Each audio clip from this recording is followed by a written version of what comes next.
राम राम. तर आजच्या Shri Bhimashankar agro producer company यांनी जे आजचं प्रशिक्षण आयोजित केलेलं आहे, ही Shri Bhimashankar agro farmers producer company ही कांद्यामध्ये काम करते.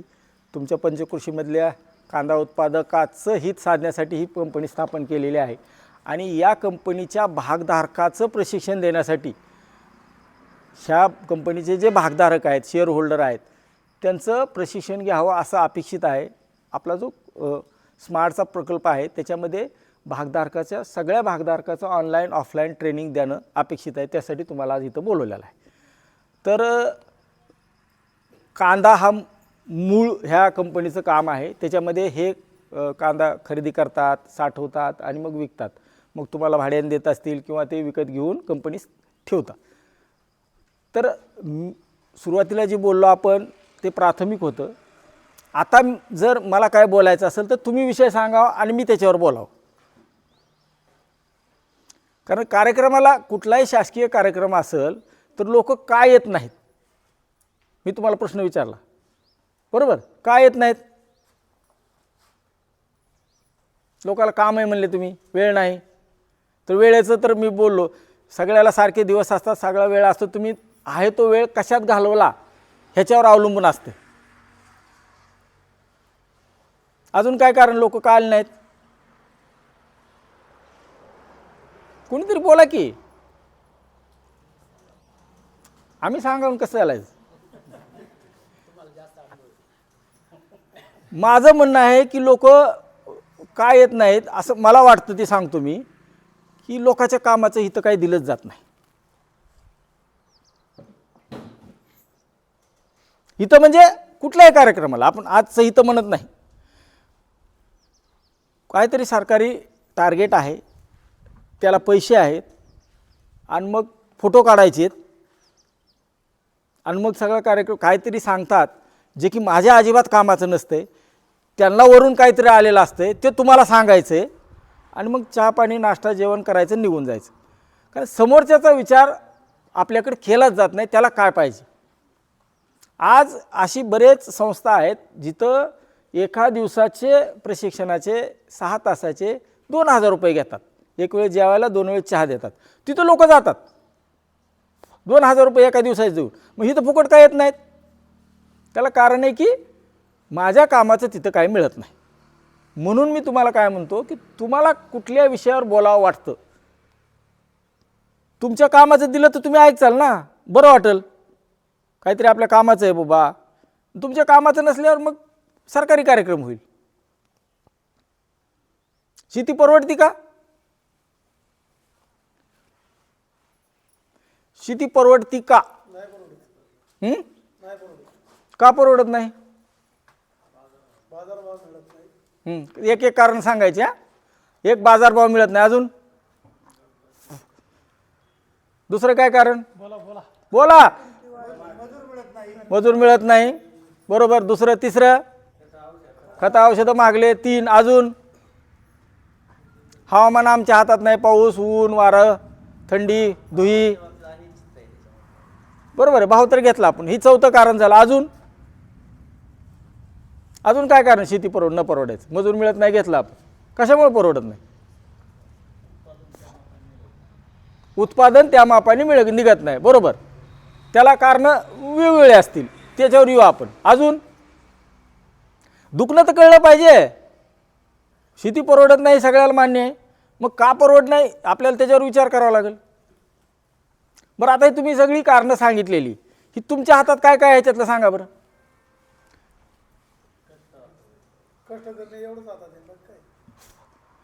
बाजारभाव तुमच्या हातात आहे, मजुराचं काय तुमच्या हातात आहे, हवामानाचं काय तुमच्या हातात आहे, खत औषधाच्या भावाचं काय तुमच्या हातात आहे का?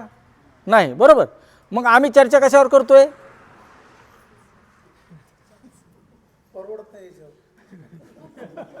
नाही, जे माझ्या हातात नाही. म्हणजे कसं आहे, एकदा दुसऱ्याच्या अंगावर ढकलून दिलं म्हणजे आपण मोकळे झालो ना मोबाईल बघायला. कळलं का? माझ्या हातात काय आता सांगतो. शेतकरी स्वतःच्या हातात काय? तुम्ही एक म्हणले पहिले कष्ट, अजून काय हातात? उत्पादन खर्च कमी करायचा, बरोबर आहे. उत्पादन खर्च कमी केला तर बाजारभावाचं काय नाही, कमी जास्त. आता आपण एक पीक घेऊ आणि त्याच्यावर विचार करू कुठलं आहे. तुम्ही सांगा कुठलं पीक घ्यायचं.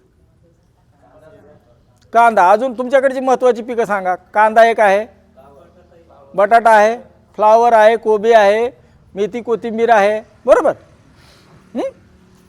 केळी काय आता वाढायला लागली तुमच्या परिसरात. आता तुमचं वय काय दादा, तुमचं बाबा, तुमच्या मागं 75 वर्षापूर्वीची किंवा 66 वर्षापूर्वीची, मग तुम्ही 10 वर्षाचा असताना माणसाला कळतं, एक 8-10 वर्षाचं झाल्यावर लेकराला कळतं किंवा काय चाललं. त्यावेळेची शेती आठवा बरं, कशी होती हो शेती. बर होती का नव्हतीच. बर अजून अजून अजून अजून ते झाले की मग कीड रोग औषध फवारणी खत नव्हतं. एक सगळी उत्तर ह्याच्यात येतात. मी जी तुम्हाला विचारतोय ना, का मला माहित नाही, का मला अभ्यास करायचा आहे, का मला परीक्षा द्यायची. तुम्ही 75च्या अगोदर 72च्या दुष्काळाच्या अगोदरचा कालावधी बघा. आम्ही शेतामध्ये खर्च करण्यासाठी, शेतामध्ये वापरण्यासाठी कुठल्याही प्रकारचा खर्च किंवा बाहेरची काही गोष्ट विकत आणत नव्हतो, बरोबर. मान्य. हां बरं. 75च्या अगोदरची शेती परवडत होती, ती नंतरची परवडत नाही, ही पण खरं आहे का नाही. त्यावेळेस आम्ही बियाणं घरचं राहायचं, बैल बारदाना होता, मोटरसायकलचा विषय नव्हता, गावात एका दुसऱ्याला सायकल असायची आणि एका दुसराच रेडिओ असायचा, बरोबर. म्हणजे फक्त जत्रा यात्रा सोयरे धायरे लग्न यावं एवढं जर तुम्हाला सामाजिक कार्य सोडलं तर विरंगुळासुद्धा काय नव्हता. सगळे शेतकरी उठायचे, पहाटेपासून शेतात राबायचे आणि स्वतः शेती कसायचे. बांध बंदुरासुद्धा चांगला मोठा होता, झाडं झुडपं होते, पर्यावरण चांगलं होतं, पाणी चांगलं होतं. बाहेरून मला शेतीसाठी काही विकत आणावं लागत नव्हतं. माझ्या पंजानी जशी शेती केली तसं माझा आजा करायचा, आज्यानी केली तसे पोरगं करायचं, आणि सगळं स्वतः घरच्या घरी करायचो आम्ही. एखादा दुष्काळ पडला तर खाण्यापिण्याचे वांदे व्हायचे. त्यावेळेस सरकारनं मग काय मिलो आणला, PL 780-86 काय आणलं, ते लोकाला जगवलं. फार कधीतरी 25-50 वर्षात एखादा दुष्काळ व्हायचा, त्यावेळेस लोकाला खाण्यापिण्याचे वांदे व्हायचे, बरोबर. कष्ट भरपूर होतं, कुठल्याही माणसाला रोगराई नव्हती, पिकाला रोगराई नव्हती. पिकं कुठली घेत होती पिकं त्यावेळेस. 75च्या अगोदर पिकं कुठली होती. बाजरी ज्वारी, बरोबर, उडीद मूग. आणि तुम्ही जसं म्हणले 3-4 महिने रान तळायचं, 2 पिकं घ्यायची, 3-4 महिने रान तळायचं. घरचा बैल बारदाना होता, दादा मामा म्हणले तसे जमिनीची मशागत होत होती. आणि जे काय पिकवत होतो ते सगळं घरचं होतं, घरी खायापुरतं होतं. आणि सगळा कारभार गावातल्या गावात. तेलाची फक्त तेल आणि मीठ बाहेरनं आणावं लागायचं, शेताला तर काहीच आणावं लागत नव्हतं. अशी आमची 75च्या अगोदरची शेती होती. घरात पण तेच आणि वावरात पण तेच होतं. आता घरातलं पहिल्यांदा काढू. हे महिला मंडळ आमच्या भगिनी यादी देतात तुम्हाला, यादी करता ना तुम्ही. त्याच्यात 2 प्रकार करायचे, खायचे आणि धुवायचे. 2 भाग करायचे. काय काय खायला लागते पोटाला आणि धुवायला, मग फरशी धुवायला असेल किंवा पुढं काय असेल ते 50-50% खर्च होते. खायला 50% आणि धुवायला 50%, म्हणजे साफसफाईला. आता वावराकडे बघू आपण, शेताकडे. काय खर्च आहे तुमचं. मग शेतकऱ्यांनी जर शेतीच्या व्यवसायामध्ये घरचं काहीच टाकायचं नाही तर कशी शेती परवडेल. तुम्ही वावरात कधी जाता. आता माझं लय करळ लागेल हळूहळू, समजून घ्या थोडं. वावरात किती वाजता जाता. गावात 4 दुकानं आहेत, टपऱ्या आहेत, ते किती वाजता उघडते हो. किराणा दुकान 7 वाजता, बंद किती वाजता करते. आणि रात्री समजा एखाद्याला काय पाहिजे असेल तर 11-12 वाजता उघडून देते का. बरोबर. आणि तुमच्या दुकानाचं कसं कसं चाललंय सांगा. 10 वाजता 10:30 वाजता 11 वाजता बायाचा गड्याचा टाईम आहे. त्यावेळेस मालक काय करतात, 2 जनावर असेल दूध काढतात, सकाळी आवरून जीप कट्ट्यावर गावात जाऊन बसतात. तिथं काय गप्पा असतात मी त्याच्यावर बोलणार नाही. आणि मग भूक लागली की घरी यायचं, तो मालकिनीनं स्वयंपाक केल्याचा खायचा आणि मग पुन्हा शेताचा विचार करायचा. आणि त्यावेळेस गावात गेलं त्यावेळेस मग चर्चा झालेली असती, कोबीला फवारायचे, गडी मिळत नाही. घरात 2 जण आहेत बापलेत आणि हे गडी शोधायलेत. माझा धंदा जर मी नाही केला तर कोण करणार आहे. मला जर शेणात हात घालायची लाज वाटती, मला पंप उचलायची लाज वाटती, मला दारं धरायची लाज वाटती, दार मोडायची लाज वाटती, तुमचा धंदा कोण करणार आहे. बरं 147 कोटी जनता असून असं आहे का बाहेरच्या देशातून माणसं आणायची. मिळतील का आपल्याला माणसं. जगात तर आम्हीच 1 नंबरला आहे. कुठनं लोक यायचे. तुमची शेती कोण कसणार आहे. माझं स्वतःच उदाहरण सांगतो. आम्ही 4 जण रानात बसलेलो असतो, 2 गाड्याची वाट बघायची. आला का रे. अरे तुम्ही 4 जण आहे ना, उठा ना जरा, घ्या कात्र्या, घ्या काय पंप घ्या एकानी.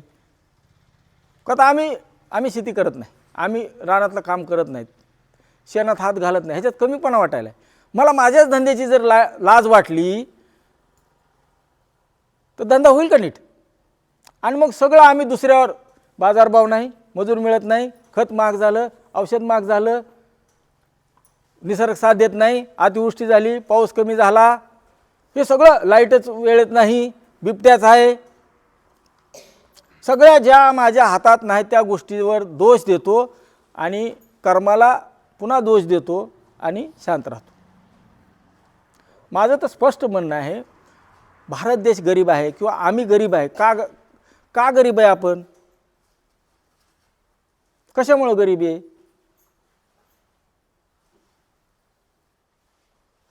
का गरीब आहे. भारत देश का गरीब आहे किंवा मी का गरीब आहे, तुम्ही का गरीब आहेत. कशामुळं. कामाची लाज वाटते. अजून बरोबर, श्रमाला प्रतिष्ठा नाही, हलक्या दर्जाचं काम आहे.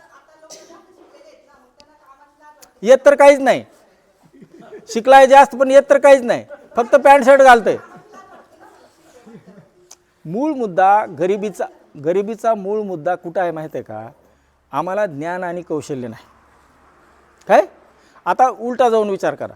तुमच्या गावातले एक राणीचं डोक्यात आणायचं, ज्याला वावर कमी होतं त्यांनी गाव सोडलं, पुणे मुंबई गाठली, धडपडलं. दुसरी पिढी आता एकदम तुमच्यापेक्षा कितीतरी पटीने चांगलं खाती. बरोबर. पहिली पिढी नाही, पहिल्या पिढीला त्याला कष्ट करावं लागलं, मग मीठ विकलं असेल, नाही तर हमाली केली असेल. दुसरी पिढी आता चांगलं खाती, कष्ट केली. मग ज्याला जे थोडे बहुत शिकले, 1% आमच्यासारखे कुठेतरी सरकारी नोकरीत गेले, खाजगी नोकरीत गेले, जरा थोडे बरे होते. पुन्हा त्याच्या खालचे जे होते, कुणी मास्तर झालं, कुणी मिलिटरीत गेलं. बरोबर. त्याच्या खाली काय 10वी 12वी झाले, त्यांनी काय केलं, कुणा ते राजकारणाचं शर्ट धरलं, त्याच्या मागे फिरायला. मग कॉन्ट्रॅक्ट घे, काहीतरी व्यवसाय कर, म्हणजे काय वैद्य अवैध धंदे केले. त्याला बी जे अजून त्याच्या पुढचं जे होत नाही, त्यांनी एखादं टमटम घेतलं, शाळेची बस घेतली, घरी पैसे नसले तर सासरवाडी कोण आणायला लावले पैसे घ्यायला, बायकोला कार करून ते टमटम चालवायलं. आता ह्यातलं काहीच येत नाही, त्यांनी काय केलं, पानाच्या टपऱ्या टाकल्या, देशी दारू विकते. मिळते का तुमच्या गावात. मिळते ना. माझ्या गावाची लोकसंख्या 1400 आहे. 90पर्यंत चहा मिळत नव्हता गावात. आता 5 ढाबे, 2 जिम आहेत, 50 टपऱ्या झालेत. आणि फोनवर सांगायचं, एक अमुक अमुक आणि एक तमुक तमुक, ते तुम्हाला पोच होत आहे. कुठं.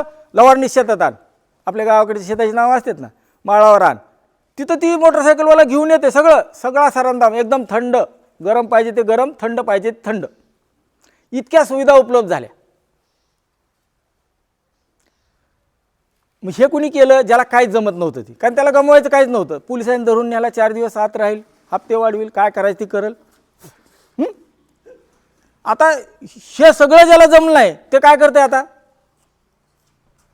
म्हणजे मी सांगितलं पहिल्यांदा, ज्याला काय वावर नव्हतं ते मुंबईला गेलं, पुण्याला, नंतर नोकरीला, मग हलकी नोकरी, भारी नोकरी, मग पानटपरी, कुठं ड्रायव्हर, मग ही देशी दारू, अवैध, हे सगळं ज्याला जमत नाही ती काय करते सांगा बरं? शेती करते. आणि जी 90-95 किंवा त्याच्या अगोदर 75 दुष्काळापासून जे आम्ही पहिली पिकं घेत होती, साधी पिकं होती. मला पंजानी त्याच्या खापर पंजोबानं पंजाला शिकवलं, पंजानी आजोबाला शिकवलं, आजोबानी मुलाला शिकवलं. शेतीचं पारंपरिक ज्ञान आम्हाला पिढ्यानं पिढ्या वावरातच न कळलं ते, आणि त्याच्याप्रमाणे आम्ही शेती करत होतो. 2000 नंतर आम्ही सगळी पिकं बदलली. खायापुरती बाजरी घ्यायची, बाकी काही स्वतः खाण्यासाठी काही करत नाही. सगळं बाजारावर अवलंबून राहतोय, सगळं बाहेरून विकत आणतोय. पण ते कसं वापरायचं आम्ही अजिबात माहिती घेतलेली नाही. आणि खरी ज्ञानबाची मेख हित आहे, शेती न परवडण्याची. म्हणून मगाशी म्हणलं मी, आम्ही गरीब राहण्याचं कारण आहे आम्हाला ज्ञान आणि कौशल्य नाही. आम्ही जी धंदा करतो त्याची आम्हाला माहिती नाही. कष्टात तर कमी आहे, तो भाग सोडून द्या, तुम्ही किती वाजता उघडतो ते जाऊ द्या. पण आम्ही एखादा कांद्याचं वाण जात, कोबीची जात कुठली आणायची, कशावर ठरता तुम्ही? काय वाचलं तुम्ही, काय लिहिलं? असा कुठला धंदा आहे की कुठल्याच प्रकारचं वाचन नाही, लिखाण नाही, माहिती घ्यायची नाही आणि त्याचा धंदा चांगला चाललाय? असा आहे का धंदा सांगा? तुम्ही सगळं बाहेरनं विकत आणता ना. आता मजूरसुद्धा बाहेरनं विकत आणतो म्हणजे पैसे द्यावे लागतात त्याला आठवड्याच्या आठवड्याला. मग मजूर लावायचा का नाही? मजुराच्या ऐवजी मशीननं काम होईल का? मशीनच्या ऐवजी दुसऱ्या कशाने काम होईल का? हे आम्हाला पर्यायच माहीत नाहीत. आणि आम्ही सगळं बाहेरच्या लोकांना दोष देतो आणि शेती परवडत नाही म्हणतो. प्रत्येक गोष्टीला जर तुम्ही त्याचा अभ्यास केला, कुठलंही पीक घ्या, आता कांदा घ्या, कांद्याची मुळी किती वाढती हो?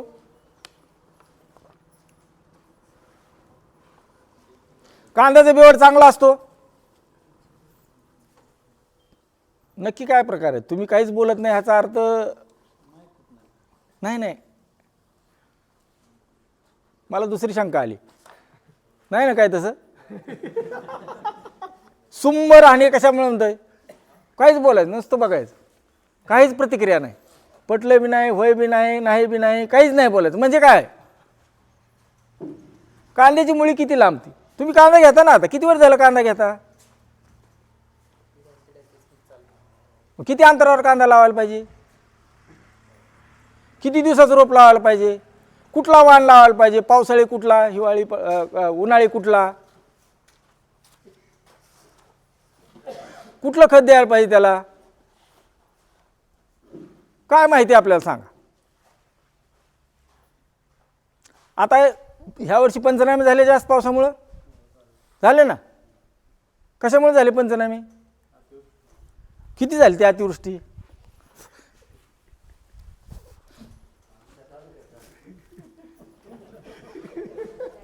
सगळा अंदाज म्हणजे धागोदर्श आहे. काय म्हणजे कुठल्याच गोष्टीमध्ये शास्त्रीय दृष्टिकोन नाही. आणि म्हणून आम्ही गरीब आहे.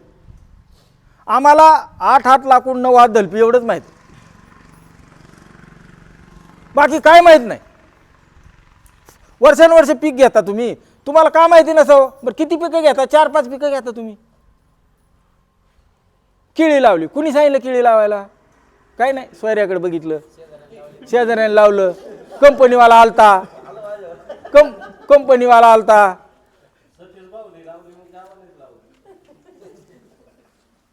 मी इतकं जर देवाच्या भरोश्यावर जर असेल तर धंदा परवडेल का आपल्याला? ह्याला कशाच्या भरोश्यावर म्हणायचं? आपलं ग्रामदैवत त्याच्या भरोश्यावर सगळं त्याला वजन देऊन टाकायचं. पोराचं लग्न होईलपासून शेताची शेती म्हणजे परवडू, भाव चांगला मिळू, इथपर्यंत सगळंच त्यांनी वजन व्हायचं तर कसं चालेल? आणि तुम्ही काय करणार मग? किती दिवस झालं कांद्याचं बी बदललं नाही तुम्ही?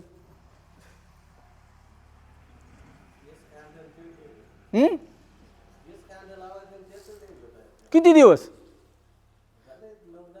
लय जवळच्या सोयऱ्यात तुम्ही लिखी देता का? सोयरी करता का? माझा प्रश्न काय, जवळच्या सोयऱ्यात आपण देतो का लेख किंवा सून करतो का? का करत नाही? कशामुळे ठरलं असेल हे? काय कारण आहे? उलट बरं आहे ना घरच्या घरी. आम्ही त्याच्या मागची कुठलीच भूमिका काहीच बघत नाही. बरं, आता सगळी शेती कुणाच्या जीवावर चालू आहे? कोण सांगतंय तुम्हाला? तुम्ही स्वतः काय माहिती घेत नाही. बरं, माहिती कुठं मिळेल? आता असं ठरलं आजपासून की मी माहिती घेऊन शेती कर. माहिती कुठं मिळेल? तुम्ही कुणाकडे जाणार पहिलं?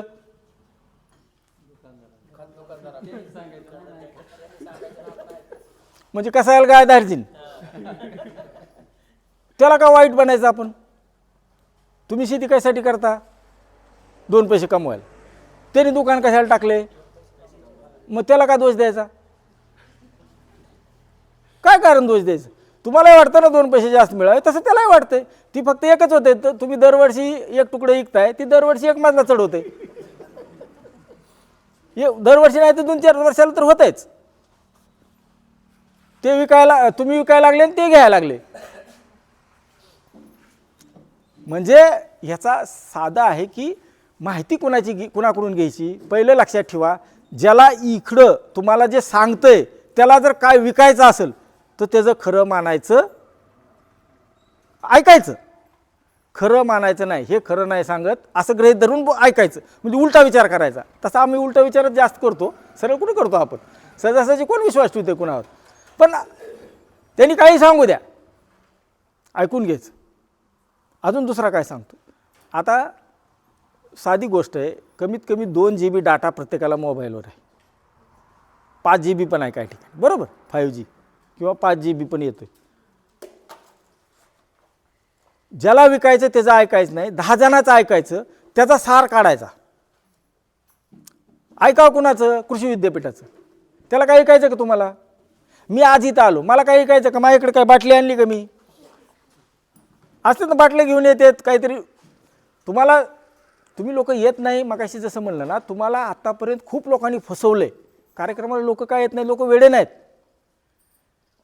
सर्वसामान्य शेतकऱ्याला नुसता कांदा 15 रुपये बांधून द्या भाव, ते दुप्पट उत्पादन करते. कोबीला 10 रुपये बांधून द्या, ते 15 टन नाही 300 पिशव्या काढते. आपण फक्त त्याच्यावर जास्त भर द्यायला लागलो.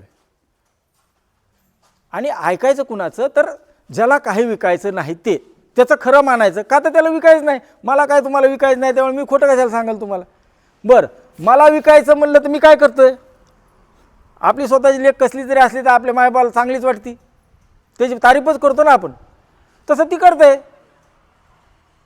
ती चांगलं जमीन सांगते. मुळी वाढ होत नाही, ह्युमिक सोड. टोमॅटोला आळवणे किती घेता? कशालाही आम्ही डोकं लावत नाही. 9 आळवणे घेणारे लोक आहेत. 9 आळवण्या. कुणी सांगितलं? एक तर जास्त उत्पन्नाचा हव्यास आहे, जास्त कॅरेट काढायचे, जास्त जाळी काढायची. किती काढायची? 2000 जाळी काढायची. इथून सुरुवात. दुकानदार सांगते, कुणीतरी कंपनीवाला सांगते, आणि आपल्यालाही हौस आहे जास्त काही करून काढायचे. पण त्याची गरज आहे का? कांद्याची मुळी किती चालते? आता पुन्हा मुद्द्यावर येतो. कांद्याचा बेवड चांगला होता, सगळ्याला माहिती आहे.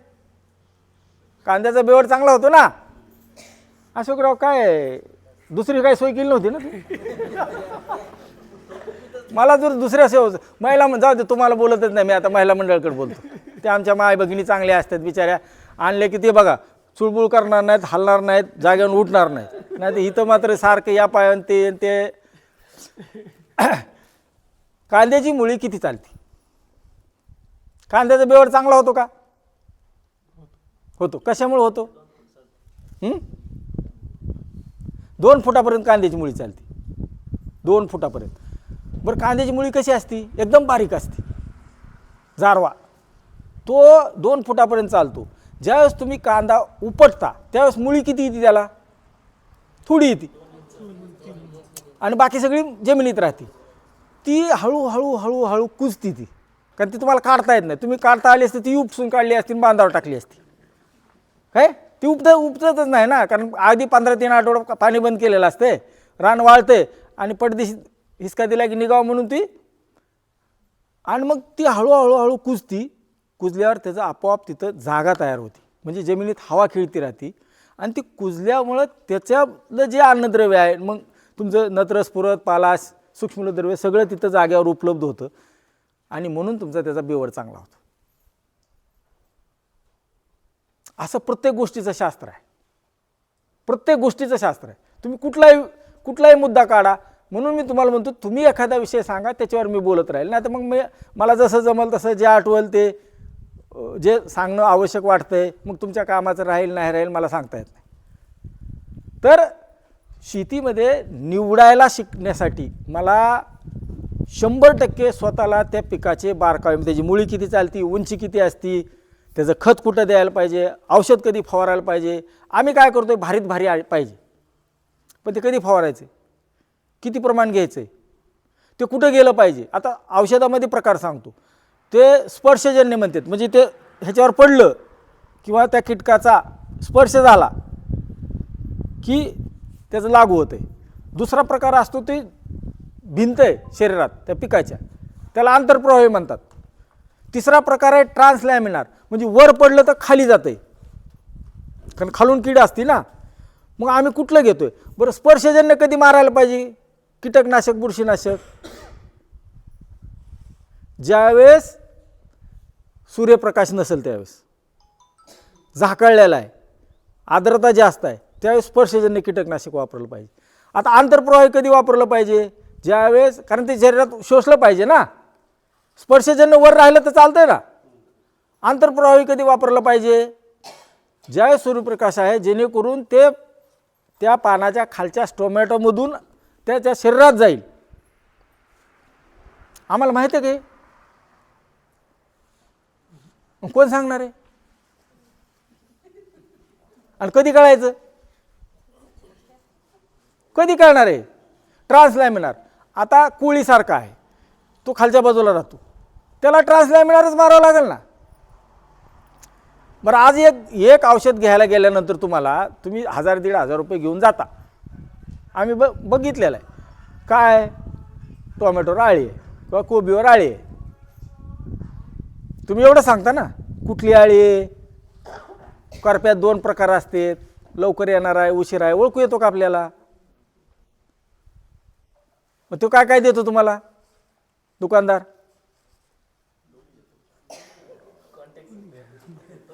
काय देतो तुम्हाला. फक्त एक औषध पाहिजे असते, तुम्ही एकच औषधाचे पैसे पण घेऊन गेलेले असतात. पहिलं एक कीटकनाशक देतो म्हणजे आळीसाठी, दुसरं बुरशीनाशक देतो, तिसरं टॉनिक देतो, चौथं फवारायचं खत देतो, आणि 5वं स्टिकर देतो. त्याचं बिल होतं 2500. तुम्ही नेले 1000-1200. तुम्हाला चहा पाजते, पाटील म्हणते, बसा म्हणते, आणि पुन्हा द्या म्हणते, शेट म्हणते, तुमच्याकडे शेट म्हणतात सगळ्याला. म्हणजे तुम्हाला लागत असते 800-1000चं, तुम्ही आणता 2500चं. कशी ती परवडलो. तुमचं कामच राहील ना आता जुन्या माणसाचं. ज्याला लिहिता वाचता येत नाही त्यांनी वावर पडीक ठेवावं, बिलकुल शेती करून येते. देवाच्या भरोश्यावर काय पिकल ती पिकल, मग तशी तयारी असेल तर ठीक आहे. फक्त तुम्ही जे म्हणले ना, शेतकऱ्याच्या हातात फक्त कष्ट आहे, करत राहा कष्ट. तुम्हाला जर वाचून लिहून बघून माहिती घेऊन कांद्याच्यासाठी इथं कांदा संशोधन केंद्र आहे खेडला, राजगुरुनगरला, किती जण गेले यातले. काय करावं शासनाने.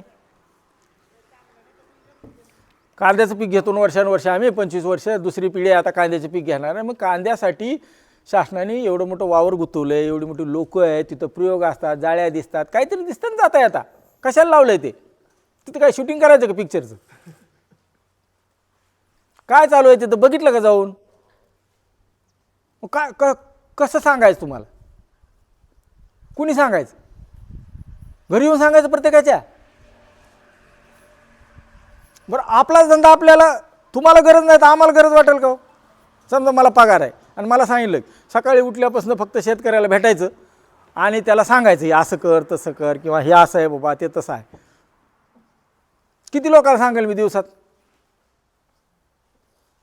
10-20 लोकांना सांगेल ना. तोंड दुखल. पुन्हा पुन्हा तुम्ही ऐकणारे किती बहादर असतात. त्याला पहिलं तर अंगावर जायचं.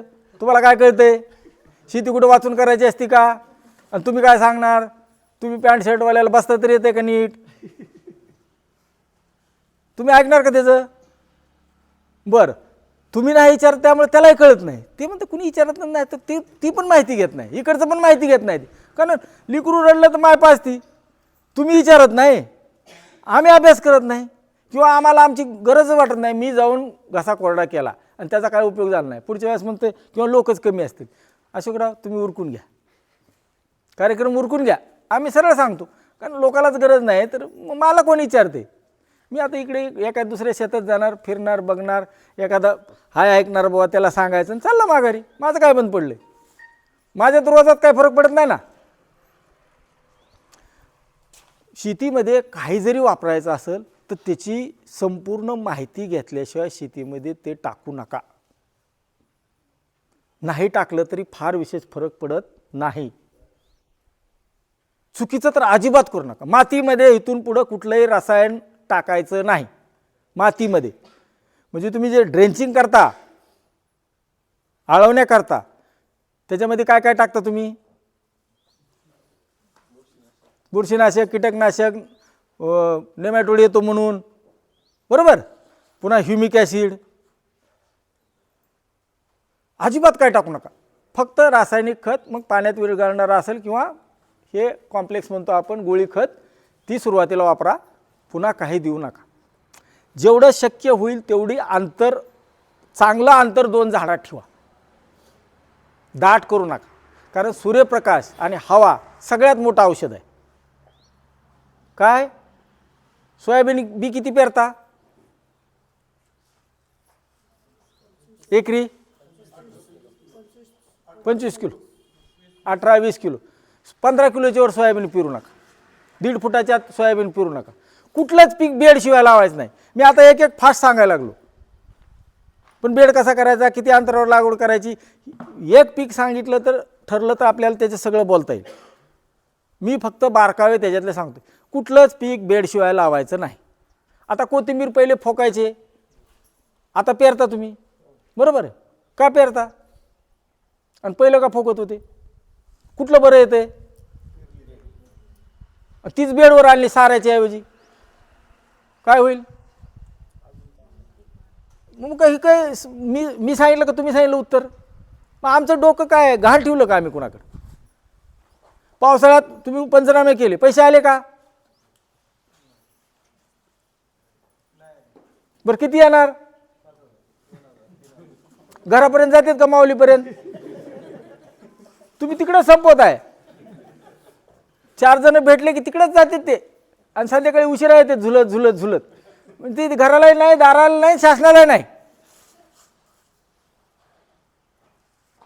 ती जर पीक बेडवर लावलं काय होईल?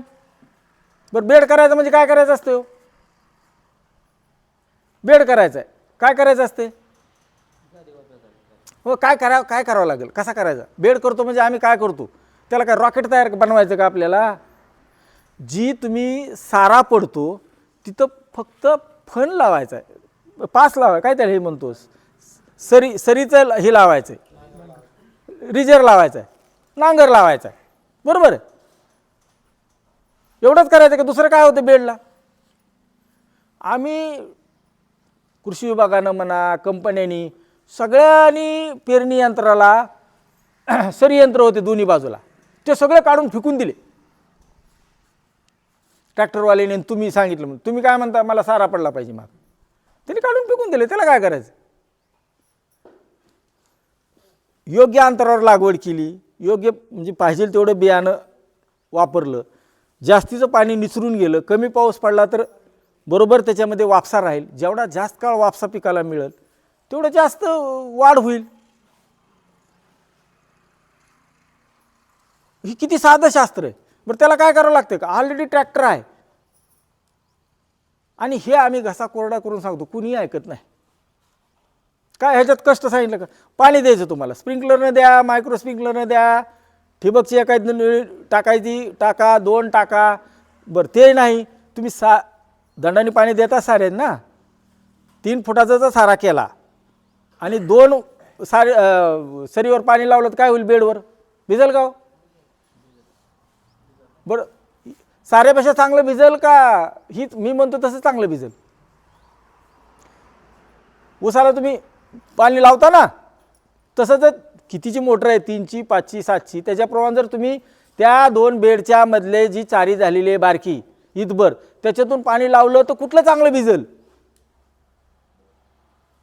तुम्ही सारा पद्धतीने भिजवता ते चांगलं भिजेल का बेडनं मी म्हणतो तसं चांगलं भिजेल? हे पटतंय का?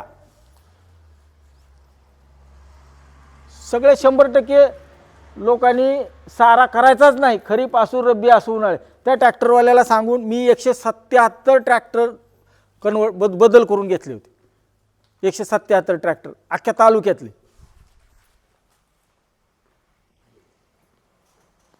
आम्ही 2 ट्रॅक्टरवाल्याचे ट्रेनिंग घेतले होते कसं करायचं तो, आणि तरी सुद्धा 10% लोकच ऐकतात. आता ह्याला काय करावं सांगा? ह्याच्यावर काय उपाय? आणि पुन्हा म्हणतो पंचनामे करा, आणि ते ग्रामसेवक आणि ते कृषी सहाय्यक आणि मग ते गोंधळ, मग त्याला कागद, म्हणजे दरवाजा उघडा ठेवायचा आणि काय पुढं मुरीला बोळा लावायचा. तुम्हाला काय येत नाही, आम्हाला माहिती काय काय ते, आम्ही जुन्या पिढीतले. आम्ही राशीकडे अजिबात लक्ष देत नाही, मात्र चालत बसायला लागलो, नको त्या गोष्टीत डोकं लावायला लागलो. माझा धंदा शेती आहे, मला त्या प्रत्येक गोष्टीचे बारकावे माहीत पाहिजेत, कुठं माहिती मिळेल, कुठं जाईल. आज तुम्ही एवढे जत्रा यात्रा सगळे करता ना देवदिक, त्याच्यासोबत येता जाता काय त्या शेता वाटणी बघण्यासारखं कुठलं कृषी विद्यापीठ सेंटर आहे? तुम्ही जावा एकदा, त्या माणसाला ऊर भरून येते. कुणीतरी शेतकरी आलेत विचारायला, त्याला कुणी विचारतच नाही, ते तुम्हाला चहा पाजते. खोटं नाही सांगा, तुम्ही एकदा कुठेही जावा, काय नाही आम्ही 10 शेतकरी आलो म्हणायचं, आम्हाला माहिती घ्यायची. ते तुम्हाला खुर्चीवर बसवते, पाणी द्या म्हणते, आणि तुमचा इंटरेस्ट बघून तुम्हाला चहासुद्धा पाजते आणि सगळं दाखवते. आम्ही ते बघायचं, ते माहिती करून घ्यायचं अजिबात आमच्या डोक्यात नाही. तर या पद्धतीनं ज्ञान आणि कौशल्य वाढवा. मला किती वेळ दिलाय? तसं काय ना मॅडम? वा, त्यांना अर्धा तास तर झाला असेल. आता शेतीमध्ये सगळ्यात जास्त खर्च कशावर होतो? कशावर होतो? तुमच्याकडे सगळा भाजीपाल्याचा बऱ्यापैकी ट्रॅक आहे, म्हणजे बऱ्यापैकी काय काय घेता खरीपमध्ये? भाजीपालेवाले काय काय घेतात, किंवा कुठलंही पीक असलं तरी 3 पिकं घेता तुम्ही कमीत कमी. 3 4 किंवा जास्त आहे, मेथी कोथिंबीरवाले. आता मशागत किती वेळा करता? आणि मशागत नाही केली तर हां कोण म्हणलं? बरं आमचा 100 पिढ्यापूर्वी विचार करू आपण आता, बरोबर आहे ना? त्यांनी मशागत कशासाठी चालू केली असेल? बरं तुम्ही मशागत कशासाठी चालू करता? माती वर खाली व्हायची एक, अजून कशासाठी करायची? जमीन पोकळ होती. नीट विचार करून सांगायचा. पडीक रानातली ऐका पडीक रानातनं चाला आणि वैताखालच्या रानातलं चाला, कुठलं मऊ रान लागते हो? तुम्ही तर म्हणले जमीन मऊ लागती, खालीवरी होती. लावा डोकं जरा. आमचा आजा पंजा मशागत का करत होता? त्याच्याकडे बैल होते, बरोबर. नांगर जास्त चालत नव्हता, 2 बैली 4 बैली नांगर होते, आम्ही 6 बैली पण बघितलेत. मग पेरायचं तर बी कसं टाकायचं ही कळत नव्हतं, किंवा तण यायचं, बरोबर. आणि तुम्ही म्हणता तसं समजा तूर केली, त्याच्या काशा असायच्या, ऊस असायचे, त्याचे खोडके असायचे, ते रानाच्या बाहेर कसे काढायचे, ह्याच्यामुळे मशागत करत होतो आपण. मग आता पेरायला जर यंत्र आलं किंवा पेरायची सोय झाली तर मशागतीची गरज आहे का? पेरायची जर सोय झाली, आता टोकन यंत्र आलेत, भाजीपाला तुम्ही हाताने डोबता, तणनाशकासाठी तणनाशक आले तणासाठी, मग मशागत कशाला करायची? बरं, पडीक रान जर चांगलं मऊ भुसभुशीत असेल आणि आमचं वैताखालचं रान, पिकाखालचं रान जर कडक असेल तर मग कुठलं पिकल? कुठलं पिकतंय? रान मऊ पाहिजे, कडक पाहिजे? मऊ पाहिजे. कशाने करता? रोटावेटरनं. मऊ होतं का कडक होतं? ते तर पहिले रोटावेटर नाहीत, तो फेका. आता मला त्याचं बोलत नाही, ते सगळे विकून टाका पहिले गावातले, नाहीतर कुणी गिरायक नाही भेटलं तर भंगारात घाला. ते एवढंच फक्त मऊ करतंय, त्यातला काडी कचरा काय असेल, रेकुळ असेल तर फोडतोय. एकदम टेबल लँड काच असल्यासारखं रान दिसतंय, मालक खुश, अर्धी भाकर जास्त खाते. त्याच्या खाली काय करते माहिती आहे का? त्या तेवढ्या 3000 RPMच्या स्पीडनं तो त्याचा असंच असते ना, ज्यावेळेस असा खाली दणका देते त्यावेळेस काय होतं असेल जमिनीला? वरची कट करते आणि खाली काय करते? आम्ही वरच बघायलोय, शेंड्याकडेच आहे आमचं लक्ष, पिकाच्या मुळीकडं, मातीकडं, रानाकडं अजिबात लक्ष नाही, आणि वाटोळ तिथं झाले. त्या बोटाच्या खाली त्या एवढ्या जोरात प्रेशरनं ती खाली तळी धरते, पॅक होते जमीन ती खालची. तुम्ही फक्त बिगर नांगरल्यालं, बिगर पडीक रानातनं पाणी लवकर निघतं का रोटावेटरनं का नांगरल्यालं, तुम्ही जरा लावा, तुम्हाला तुमची उत्तरं मिळतील. कुठल्या रानातनं लवकर पाणी निघते पावसाचं? का? मग हे काय आम्ही मागं जाऊन विचार केला नाही का का निघते? का आपला धंदा नाही? आपल्याला काय करायचं?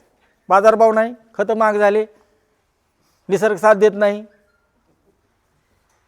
लाईटच नाही, बिबट्याच येते, ही आमची कारणं आहेत ना.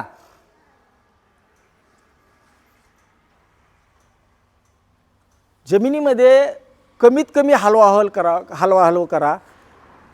एक शास्त्रज्ञ आहे, त्यांनी काय सांगितले, तुम्ही जर 30 HP ट्रॅक्टरनं नांगरलं तर जमिनीत काय होतं असं त्यांनी इंग्लिशमध्ये लिहिलंय. 9 रिश्टर स्केलचा भूकंप आल्यानंतर पुण्याची काय अवस्था होईल? म्हणजे 5च्या वर जर गेला ना, तो मला वाटतं किल्लारीचा 6 पॉईंट काहीतरी होता, सगळे वाडे बिडे सगळे पडले होते. 9 रिश्टर स्केलचा भूकंप आल्यानंतर पुण्याची काय अवस्था होईल? सगळ्या बिल्डिंग पडतील, पाणी लाईटची ह्याची त्याचे सगळं हे होईल ना. तसं वावरात होते. जमिनीची मशागत आपल्याला इथून पुढं जर शेती परवडायचं तर मशागतच करायची नाही. मी ट्रॅक्टरच्या विरोधात नाही, मला काही विकायचं नाही, आपल्याला कुणाला दोष द्यायचा नाही, पण माझं उत्पादन खर्च कमी करून मला 2 पैसे जास्त कसे राहतील ह्यासाठी मी डोकं लावणार इथून पुढं. पहिल्या वर्षी तुम्ही यावर्षी प्रयोग करून बघा. आता मी ती सविस्तर प्रयोग सांगतो, कारण त्यांची मागणी होती म्हणून सांगतो मी, नाही तर एखाद्या विषयात एवढं सविस्तर सांगत नाही. पहिल्या वर्षी तुम्हाला जेवढी मशागत करायची तेवढी करून घ्या. मी म्हणतो तुम्ही पोकलेन किंवा JCB आणून जमीन चाळून घ्या, माळाची असेल तर. काय पडीक रान आहे, तुम्ही जमीन चाळून घ्या, त्याचे सगळे दगड गोटे वेचा, त्याचे जागोजागी उताराला आडवे बांध घाला.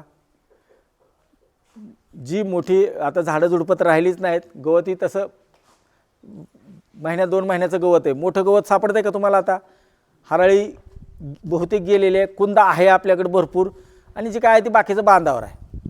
एकदा तुम्हाला काय करायची ती मशागत करा, आणि शेवटच्या पाळीच्या अगोदर जेवढं तुम्हाला शेणखत, कोंबडी खत, मळी, जेवढं तुमची ताकद आहे तेवढी टाका, आणि 4, 4.5, 5 फुटापर्यंत मध्ये फक्त बेड तयार करा. म्हणजे काय करायचं? चारी करायचं. तुमचं रान हलकं आहे 3 फूट, मध्यम आहे 4 फूट, बारी आहे 5 फूट. आता हे करताना मात्र विचार करायचा, मी वर्षभरात, 2 वर्षात, 5 वर्षात कुठली पिकं घेणार आहे, कारण ते लागवडीचं अंतर वेगळं असते. हा डोक्यात विचार ठेवून बेड पाडायचा, त्याप्रमाणे ठिबक बसवायचं. 5 फुटाचा असेल तर 2 लॅटरल लागतील, 4 फुटाचा असेल हलकं रान आहे 2 लागतील, 3 फुटावर सुद्धा तुम्ही कांद्यासारखं करणार असाल तर 2 आहे. म्हणजे मी माझ्या वावरात हे 2 एकरचं, हे अर्धा एकरचं, हे 1.5 एकरचं आहे, हिथं मी कायमस्वरूपी पावसाळ्यात ही करणार, हिवाळ्यात ही करणार, उन्हाळ्यात ही करणार, किंवा ह्याच्यानंतर हे पीक घेणार. त्याच्याप्रमाणे त्याचा बेडचा साईज राहील, बेडची साईज ही तुमच्या जमिनीच्या प्रकारानुसार आणि पाणी कसं देत आहे त्याच्याप्रमाणे राहील असा बेड तयार करून घ्यायचा. पहिलं आता तुम्ही उदाहरण घ्या, पहिलं पीक खरीपातलं सांगा, कुठलं घ्यायला लावणार तुम्ही? पावसाळ्यात कुठलं पीक घ्यायचं? सोयाबीन. सोयाबीनला आता पेरणी यंत्र आलेत. ट्रॅक्टरनं पेरायचं असेल तरी त्याला म्हणा बेडवर पेरलं असं बघ, किंवा जे BBF यंत्र आहेत रुंद वरंपासरी ते बेडच पाडते. डायरेक्ट त्याच्याकडून बेड पाडून घ्या आणि पेरून घ्या. आता सोयाबीन निघलं, पुढं काय करायचं? पुढचं पीक कुठलं घेणार? कांदा. बरोबर. आता कांद्याला काय करायचं? सोयाबीन फुटतं का पुन्हा? नाही फुटत. एखादं जर पीक फुटत असेल तर काढणी झाल्यानंतर 8-10 दिवसांनी त्याचे चोथे फुटले भातासारखे की त्याला राऊंडअप मारायचं आणि पुढची पेरणी करायची. रान हलवायचं नाही. उन्हाळ्यात कांदा काढला की त्याचे फक्त ह्याच्यात तुमचा खर्च कशाचा वाढू शकतो? पेरणीसाठी जर यंत्र नाही चाललं, डोबावं लागल, एवढा मात्र खर्च वाढणार आहे. बाकी जमिनीची हलवा अजिबात करायची नाही. पीक काढलं, पहिले चोथे फुटत असेल तर राऊंडअप सारखं औषध मारायचं, नसल थोडे बेड नीट करून घ्यायचे, नवसारून घ्यायचे. जे माणसांनी करा, तुम्हाला यंत्रांनी ट्रॅक्टरनं करता आले तर करा. जमिनीच्या खालचं सगळं जमिनीला द्यायचं. जमिनीच्या वरचं सुद्धा तुम्ही जे खाणार आहे, सोयाबीनचे दाणे सोडून त्या वावरातनं बाहेर काय काढायचं नाही. कांदा फक्त सोडून बाकी सगळं त्या जमिनीला देऊन टाकायचं. मल्चिंगची गरज नाही, बाहेरच्या खताची गरज नाही. 2-3 वर्षानंतर त्याचा ऑर्गॅनिक कार्बन 1.5पर्यंत 2पर्यंत वाढलेला आहे. काहीच नाही केलं तर 1 तरी होतो. आणि ज्यावेळेस त्या सेंद्रिय कर्ब 1 होतो त्यावेळेस तुम्हाला 99% बाहेरचं काही वापरावं लागत नाही. अशा पद्धतीने शेती केली. आता प्रत्येक पिकामध्ये मका डोबायची. तुम्हाला आपलं पीक कुठलं आहे त्याच्यात थोडं पेरायला काढायला अडचण येईल, पण त्याच्यावर तुम्ही डोकं लावलं 100% त्याचं उत्तर मिळतं आणि एखाद्या गोष्टीमध्ये खर्च वाढेल. अशा पद्धतीने शेती केली तर तुमचा मातीचा आपला सेंद्रिय कर्ब वाढतो. सेंद्रिय कर्ब काय याच्यावर पण मी नंतर सांगेल. असं केलं तर काय होईल? जुळेल का? याच्यात पहिल्या वर्षी फक्त मशागत करायची, पुढं ट्रॅक्टर नाही, बैल तर राहिलीच नाहीत, काही घालायचं नाही. तण प्रत्येक पिकाला तणनाशक आहे का नाही? बरं, तणनाशक कुठलं वापरायचं? पेरल्याचं तणनाशक वापरायचं. कधी पण बीजनाशक ज्याला म्हणतो का आपण, ते स्वस्त आहेत. मी त्या आठवलं म्हणून त्या तणनाशक ह्यात मारावंच लागते. आता तणनाशकनं काय होते? तणनाशक चांगलं आहे का वाईट आहे? काहीच बोलत नाही, नको म्हणते सापड.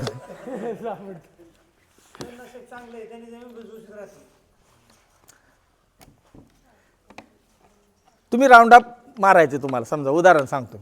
काय झालंय, आम्ही कसे आहे, ते आमचा झालाय तो अभिमन्यू. आम्हाला अर्धच माहिती आहे सगळ्या गोष्टीचं. ती कुठला तरी कुठली तरी कंपनी होती, मग त्याचं कोणतरी माणूस होता आणि मग त्याला 3000 कोटी मिळाली. सांगताना एक म्हणते 1000 कोटी मिळते, दुसरा म्हणते 2 म्हणते, तिसरा म्हणते 3 म्हणते. का तर त्याला भरपाई मिळाली, का तर त्याला कॅन्सर झाला. त्याच्यात कुठला घटक आहे? राऊंडअप फवारताना एका पंपात फक्त एवढी माती टाका आणि फवारा. काय होते बघा, ते जळते का? प्रयोग करून बघा ना तुम्ही, अजिबात जळत नाही. मग मातीवर टाकल्यावर काय झालं असेल? एका हंगामात एकदाच तणनाशक वापरावं, जास्त वापरू नये. त्याच्यामध्ये जीवाणूची संख्या कमी होती हे मान्य आहे, पण मला पर्यायच नसेल. आता असे आम्ही काय खातो, काय उद्योग करतो, ते काय सगळे चांगलेच आहेत का? मग पण मला माझा व्यवसाय करायचा, त्याशिवाय पर्याय नाही मला. पण मजूर मिळतात का? 1 एकर कांदा खुरपायला किती पैसे लागतात? बोला. लावायला किती लागतात? 6,000 तरी, म्हणजे लावायला 10,000, खुरपायला 6,000, काढायला 10,000, 12,000. बरोबर. मग ह्याच्यातला लावणीचा खर्च कमी केला तर काय करता येईल? काय करावं लागेल लावणीचा खर्च कमी करायचा तर? प्रत्येक गोष्टीत उत्तर आहे. मशागत कमी करा, सगळा तुमचा आपोआप प्रत्येक पहिल्या म्हणजे मेच्या मशागतीचा 5 ते 6 हजार खर्च येतो. त्यानंतर प्रत्येक मशागतीचा 2,000 खर्च धरला तर 3 पिकं काढली तर 10,000 रुपये येतं. तुम्ही पहिल्यांदा शिल्लक आहेत त्यातले 1,000-2,000 बेड नीट करायला, 1,000-2,000 टोबायला गेलं तर जाऊ द्या, एखादा 1,000 तणनाशकाला जाऊ द्या. याच्यावर तुम्हाला आणखीन पाहिजे तर सगुणा रिजनरेटिव्ह टेक्निक किंवा सगुणा भात तंत्रज्ञान सगुणा टाका यूट्यूबवर, तुम्हाला 100 व्हिडिओ सापडतील. किती मग ती किती अंतरावर पाडायचं, त्याला टोचा, आणि तुम्ही पीक तेच सगळं तुम्हाला लागू होईल असं नाही. आज हजारो लोक करायला लागलेत, ह्याच्यातनं जमीन चांगली राहते. आता जमीन किंवा सेंद्रिय कर्बावर एक 5 मिनटं बोलतो. जमीन जिवंत आहे का मेलेली आहे? झालं, मग विषय संपला. मग तो विषय संपला, आपलंच औषध घ्यावं लागतं आता. मग ते जमीन जिवंत आहे. 10 ग्रॅम जर माती घेतली तर त्या 10 ग्रॅम मातीमध्ये किती जीवाणू किंवा सूक्ष्मजीव म्हणू आपण, जीवाणू, बुरशी, प्रोटोझोआ, बरंच त्याच्यात अनंत कोटी आहेत. किती म्हणजे 10 ग्रॅम जमिनीमध्ये 700 कोटीपर्यंत सूक्ष्मजीव आहेत. किती? जगाची जेवढी आज माणसाची लोकसंख्या आहे, ह्युमन पॉप्युलेशन, तेवढं 10 ग्रॅम जमिनीमध्ये सूक्ष्मजीव आहेत, जीव आहेत. आता आम्ही काय काय टाकतो, काय काय करतो बघा, त्याचं काय काय होत असेल. आणि वरून काय करतात, अर्धा किलो ह्युमिक ॲसिड आणून सोडले, 250 ग्रॅम मायको रायझा आणून सोडली. काय मायको रायझा आणतात ना? कुणी सांगितलं तुम्हाला? आजाला माहिती आहे का? आणि तुम्हाला तर माहिती आहे का काय मायको रायझा, काय ह्युमिक ॲसिड? ह्युमिक ॲसिड कशाने तयार होतं, फ्लुइक ॲसिड कसं तयार होतं, बाजारात जे आहे 98% ते खरं आहे का? जास्तीत जास्त ह्युमिक ॲसिड कसं किती टक्के असतं काहीच माहिती नाही. ते 700 कोटी जीवाची जर काळजी घेतली तर तुम्हाला हे काहीच वापरावं लागत नाही. आणि जमिनीहून होणारा मर, रोप कोलपडणे किंवा हे जे जमिनीतून येणारे रोग, कुठलाही रोग होत नाही. फक्त त्या जीवाणूला जगण्यासाठी काय काय लागतंय तेवढं दिलं. काय लागतंय जीवाला? जीवाणू म्हणजे जीव म्हणजे आपल्यासारखाच. आपल्याला काय काय लागतंय बोला, का हे पण माहीत नाही? बरं तुमचं काय वाढीव असेल ते बी सांगा. चला. हां अन्न, पाणी, अजून हवा. कोरोना आठवत नाही का? अजून मोबाईल. माणसाला 4 लागतात, त्याला 3च लागतात. आता अन्न काय आहे जीवाणूचं? बरोबर, काडी कचरा. पाणी तुम्ही द्याल ते, निसर्गाने देईल ते. आणि हवा फुकट आहे. ह्यातलं काय द्यायचं तुम्हाला? जे तुम्ही सगळं गबाळ बाहेर काढायला कष्ट करता तेच काढायचं नाही, फक्त संपला विषय. कमीत कमी रानाचं तुडवण झाली पाहिजे, कमीत कमी मशागत झाली पाहिजे, आणि मला जे खायचं तेवढंच मी घेईल, बाकी सगळं त्या रानाला देईल. एवढं जरी केलं तरी 100% जीवाणूची संख्या वाढल, सेंद्रिय कर्ब वाढल. तुम्ही दिलेलं रासायनिक जे काय खत आहे जमिनीमधून ते पिकाला उपलब्ध होतं. पिकं अशी दिलेलं 10-26 मधलं 10-20-26-26 घेत नाही. त्याच्यावर प्रत्येकावर प्रक्रिया करावी लागते. म्हणजेच काय, चपाती खातो म्हणजे मुठभर आपण गहू खात नाही. काय काय करावं लागतं त्याला? मागं निवडायचं, दळायचं, मळायचं, मग ह्याच्यावर भाजायची खाली वरी, मग पुन्हा अजून काय गॅसवर, आणि मग आपल्या ताटात येतं. ही सगळं मधलं कार्य हे 700 कोटी जनता करते. तर आपल्याला ते रासायनिक खत लागू होतं किंवा पिकाला घेता येतं. आणि ते जर कमी केले तर आपल्याला हे जे आपण 2 बॅगमध्ये 1 बॅगमध्ये येत होतं ते आता 4 बॅग टाकलं तरी येत नाही. कांद्याची तुमची सरासरी 150 बॅग आहे मला माहिती आहे. किती काढता एकरी? 200. 500 बॅग निघली पाहिजे. किती? 400 बॅग खूप लोक काढतात, 350-400. आणि त्याचाही 13 रुपयाने जाते आणि तुमचाही 13 रुपयाने जाते. त्याचाही 9 रुपयाने जाते, तुमचंही 9 रुपयाने जाते. कुणाचं भलं होते सांगा बरं? आणि बरं पहिली गोष्ट उत्पन्न काढायचं म्हणजे डोक्यात एकच, जास्त खत वापरावं लागेल, जास्त दाट पेरावं लागेल, जास्त औषधं आणावं लागतील, हेच डोक्यात आहे, दुसरं काही नाही. जास्त करावं लागेल, मेहनत जास्त करावं लागेल, अजिबात नाही असं. माती का आहे, खत का आहे, औषध का आहे हे जरा समजून घ्या, त्याचे बारकावे समजून घ्या. सगळं तुम्हाला यूट्यूबवर मिळते, गुगलवर मिळते. बरं टाईप पण करायची गरज नाही, त्याला सांगायचं काय सांगतो रे तू, बाणेर लावा, झालं, त्याचं लोकेशन देतं आहे बरोबर. तुम्ही विचारा ना, माझी जमीन अशी अशी आहे, ह्याच्यात काय वापरू मी, ते सांगते. 10 ठिकाणी माहिती घ्या ना. बरं लिहिता वाचता येत नाही असं कुणी आहे का इथं आता, सगळ्याला मराठी लिहिता वाचता येते. मग जर मोबाईलवर उपलब्ध आहे सगळं, कुठलाही पेपर घ्या, प्रत्येक पेपरला आठवड्यातनं एक कृषीची पुरवणी असते का नाही. ॲग्रोवनसारखा पेपर तर पूर्ण शेती संदर्भात देतो. आमच्यासारखी कृषी विभाग आहे, तुम्ही ऐकता फक्त जे विकतोय त्याचं, म्हणून ही अडचण येते. आणि मला वाटतं जर डोळं उघडून शेती केली, ते प्रत्येक गोष्टी जर आम्ही समजून केलं तर नक्कीच शेती फायद्याची होऊ शकते, ही मला ठाम खात्री आहे. फक्त किती शिल्लक राहील हाच फरक आहे. मग राहिलं बाजारभाव हे ते 3,500-4,000 क्विंटलनं जर सोयाबीन मला मुंबईच्या पोर्टवर जर मिळत असेल तर तुमचं सोयाबीन 8,000 कोण खाणार आहे. बरं सोयाबीन तुम्हाला होतं आहे किती, 7 क्विंटल 6 क्विंटल इकरी व्हायला पाहिजे, किती इकरी 20 क्विंटल आहे. बाहेरच्या देशात किती काढतात, 20 क्विंटल इकरी काढतात, आम्ही काढतोय 6 क्विंटल. पुन्हा आम्हाला 6 क्विंटल होतं आहे म्हणून 8,000 भाव पाहिजे. ज्याला 20 होतं ती म्हणते मी 4,000 पोच देतो. कसं करायचं, आणि आपलं सोयाबीन कुठं न्यायचं, ही कवर शासनाने कुठं ना करावा, ही सोपं आहे का. म्हणजे ना तुला ना मला सगळेच परेशान आहेत. नुसतं बेडवर लागवड करा, 15 किलो सोयाबीन वापरा, 2-4 वर्षाला कांद्याचं बी बाहेरून विकत आणा, ते चांगल्या कंपनीचं आणा, विद्यापीठचं आणा, ती पुन्हा 2-4 वर्ष स्वतः करा. कुठलंही पीक लावतो तर हे किती अंतरावर लागवड करायला पाहिजे. टोमॅटो बांधायचं तर कधी बांधायचं, गडी मिळाल्यावर, माणसं मिळाल्यावर. मग तुम्ही काय करता, म्हणजे प्रत्येक गोष्ट आम्हाला जसं जमल तसं, मग ते पीक पण काय करते, त्याला जसं जमल तसं देते. आणि आता सध्या तसाच कारभार चालू आहे. मला वाटतं मी माझं सांगायचं थांबवतो. तुम्हाला जर काय प्रश्न असतील किंवा एखादा विषय आणखीन सखोल सांगायचा असेल तर सांगू, आपण त्याच्यावर चर्चा करू, नाही तर मी थांबतो.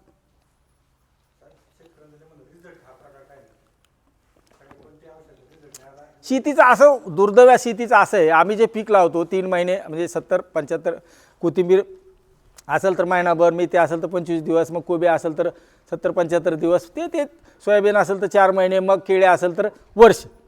ह्याच्यामध्ये दुर्दैव काय आहे माहिती आहे का, पी आळदन हू गुरी होत नाही.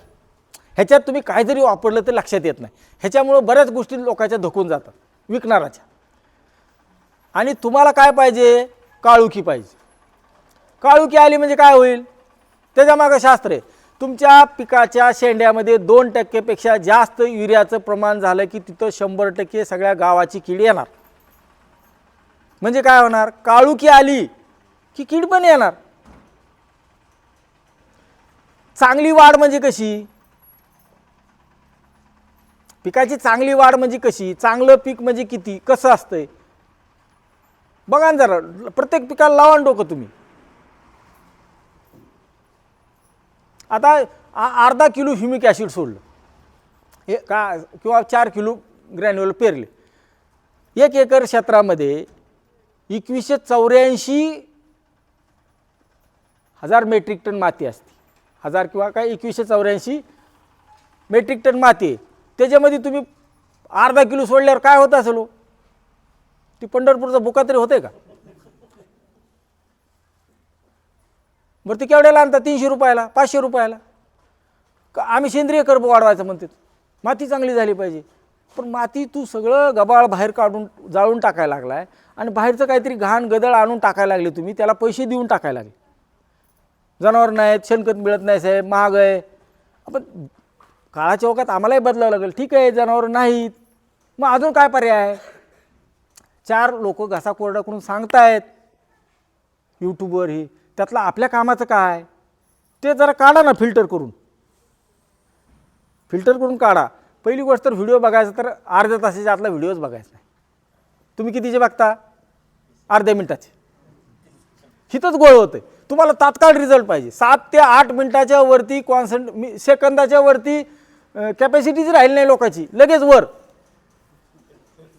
बारकं पोरगंही करतंय, तरुणही करतंय, म्हातारे असंच करायले. जरा शांत डोक्याने हिशोब करा. किती पिकं घ्यायची? 5 पिकं घ्यायची. 1-2 महिने रान तळू द्या. तुम्ही पहिलं पीक काढायच्या आधी रोपाची बुकिंग आहे. कांदा काटायच्या आधी रोपं येऊन पडलेत. त्याच्यानंतर मशागत करताना एवढे ढेकळं मिळतात, चिखल निघतंय, इतक्या कार ढेकळं निघतात दगडापेक्षा जास्त. बरं एवढं सगळं कोण 4 पिकवून राहतंय का काय शिल्लक? द्या ना जरा त्याला विश्रांती द्या. चांगला वापशावर नांगरटी करा. बरं एवढं सगळं पळून राहत असतं तर मी म्हणलं असतं तुमचं बरं चाललंय तर माझं दुखायचं काही कारण नाही. थोडी विश्रांती द्या ना जमिनीला. आपण सुद्धा घेतो ना विश्रांती, तशी त्याला आहे का विश्रांती? त्याला वापसाच येऊ देत नाही. पण पाणी किती द्यायचं? कुठं द्यायचं? पाणी ग्लासनं पितंय आपल्यासारखं पितंय का? ते कसं घेतंय पाणी कळतंय का आपल्याला? खत कोणतं खत द्यायचं? कडधान्य पीक आहे, गवळी धान्य आहे का, केळी आहे का, कांदा आहे, त्याला कुठलं खत द्यायला पाहिजे? किती खत द्यायचं आहे? कुठं द्यायचं आहे? कधी द्यायचं आहे? आहे का काय मेळ? त्या खताचं एक टाईप आहे ना, ही आज टाकल्यानंतर किती दिवसांनी लागू होईल. मग कधी द्यायला पाहिजे? नाही म्हणजे काय नाही. युरिया आम्ही आता कांद्याला युरिया बंद केला. लोक काय सांगतात? कांदा टिकत नाही. युरियाशिवाय त्याचा कुठलाच भाग वाढत शकत नाही. आम्ही 2 टोकाची भूमिका असते आमची. एक तर करताना इतकं डोळं झाकून करायचं, नाही तर मग टोटल बंद करायचं. त्याचं शास्त्र समजून घ्या ना. अशा प्रकारे शेती जर केली, फक्त डोळे उघडा आणि बघा नीट. आणि मला ते कळालं तर मी शेतात अनिलन वापरल, नाहीतर काही वापरू नका. 1 वर्ष 100% सांगतो. तुम्ही हाय त्या पद्धतीनं करा, अजिबात उत्पन्नात फरक पडत नाही. 6 क्विंटलचं 5 क्विंटल होईल, पण 4 तर होत नाही. कारण आम्ही डोळं झाकून टाकतोय बाकीचं, जे की त्याच्या कामाचंच नाही. त्यामुळे कमीत कमी हलवा जमिनीची करा, कमीत कमी फवारणी करा, कमीत कमी खत वापरा. आणि ज्यावेळेस तुम्हाला वापरायचं आहे, जास्त पैशाची पिकं केलेत, ती माहिती घेऊन पिकाला जसं पाहिजे तसं द्या. तुम्हाला जसं होतंय असं नाही.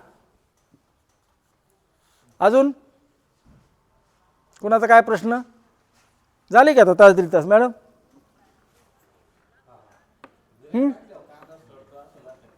काय कशाने? नाही सडत. कांद्याला पेरताना खत द्यायचं, जास्तीत जास्त 60 दिवसापर्यंत खत द्यायचं. 60 दिवसानंतर 1 ग्रॅमही कांद्याला खत देऊ नये असं शास्त्र सांगतं. पहिली गोष्ट तर ज्यावेळेस पुनर्लागवड करता तुम्ही जी काय सारे वाफे करता त्याच वेळेस बेसल डोस द्यायला पाहिजे. 2 पोती 10-26-26 संपलं. आणि थोडा सल्फर द्यायला पाहिजे 8-10 किलो.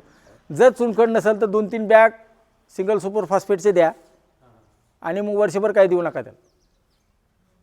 तुम्ही 4-5 पिकं घेताना शेणखत, लिंबोळी पेंट जे काय द्यायचं ती पहिल्या वेळेस द्यायचं. त्याच्यानंतर पुन्हा वर्षभर त्याला मशागत बी करू नका. आणि करायचे असेल तर पुन्हा खत देऊ नका. काय पुन्हा खत देऊ नका, त्याला काय फरक पडत नाही. हळूहळू उपलब्ध होतंय. आता जैविक वापरा, सेंद्रिय वापरा म्हणतात, त्याच्यात पण सांगणारे म्हणतात आज रासायनिकची आळवणी सांगितली असते, आज काय तुम्ही एखादं बुरशीनाशक सोडलं असतं. मी नाव का घेत नाही, एखादं जाणीवपूर्वक नाव घेत नाही. तुमच्या तोंडावर माहिती आहेत कशाची आळवणी करता. आणि 8 दिवसांनी पुन्हा काय करता, त्यासोबत म्हणते ते आम्ही बॅक्टेरिया सोडले. त्याच्या पुढे 8 दिवसांनी तुम्ही पुन्हा बुरशीनाशक सोडता. पुन्हा ते सांगते अजून एकदा बॅक्टेरिया सोड. म्हणजे फक्त लढाई चालू आहे. एकदा टाकायचे, दुसऱ्याने मारायचे, पुन्हा टाकायचे. एकदा टाकल्यानंतर तुम्ही जर त्याला काय रसायन खत सोडून जर काय टाकलं नाही तर पुढं आयुष्यभर तुमच्या रानाला कुठल्याही बॅक्टेरियाची, जीवाणूची गरज नाही.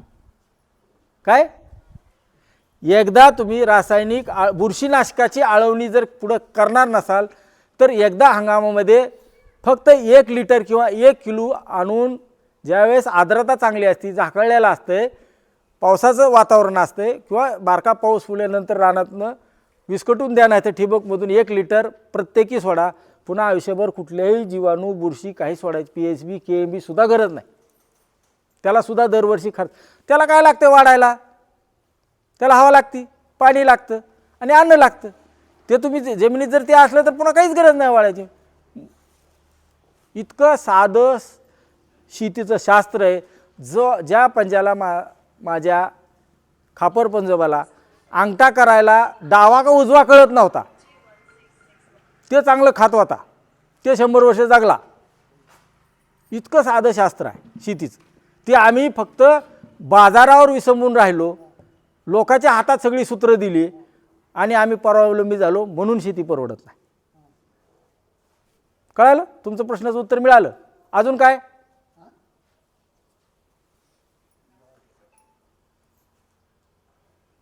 आणि आम्ही अशोकरावलाही नेहमी म्हणत असतो, त्यांचे मित्र आहेत, तुम्ही सोयाबीनच्या वेळेस एक कार्यक्रम घ्या, मग फक्त सोयाबीनवरच बोलू आपण 2 तास, मग कांद्याच्या अगोदर एखादा घ्या. ते म्हणते लोक येत नाहीत हो साहेब, जाऊ द्या, काय करायचं, ऐकत नाहीत लोक. मग आम्ही येत नाही. आता ही मॅडम म्हणल्या काही करून आपल्याला एक कार्यक्रम घ्यायचा आणि 50 लोकांच्या सह्या अंगठ्या पाहिजेत, घ्या म्हणलं. आणि यासाठी हे सगळं चालू आहे. ते टार्गेट आहे ना, 50 लोक आले पाहिजे. नाही आणि तुम्ही सुद्धा काय येत नाही तर तुमच्या कामाचं कुणी सांगतच नाही. आतापर्यंत तुम्हाला फक्त टोप्याच लावलेत, लोकांनी टोप्याच घातलेत, सगळ्यांनी काहीतरी विकलेच आणि त्याच्यातून तुमच्या हातात पदरात काहीच राहिलं नाही, म्हणून तुमचा विश्वास नाही, म्हणून तुम्ही लोक येत नाही. इतकं साधं आहे. तुम्ही काय येत नाही, तुम्ही सगळे गप्प बसले, तो काय येत नाही. मी सांगतो ना तुम्हाला, तुम्ही काय येत नाही. चला, अशोकराव, बोरसाहेब, सोयरे, सगळी मंडळी, मॅडम, शांतचित्ताने आपण ऐकलं. ह्याच्यातले थोडे बारकावे समजून घ्या, विचार करा, कुणाचंही ऐकू नका. शेवटी एक सांगतो, ऐकावे जनाचे अजिबात नाही, ऐकावे जनाचे पुढं मनाचे पण नाही. अभ्यास करून माहिती घेऊन ऐकावं, स्वतःच ऐकायचं, मनाचं पण नाही काय. आणि सारासार विचार करून निर्णय घ्यायचा. पुन्हा एकदा आपल्या सगळ्याचं धन्यवाद मानतो आणि मी इथं थांबतो. जय हिंद, जय महाराष्ट्र. धन्यवाद सर.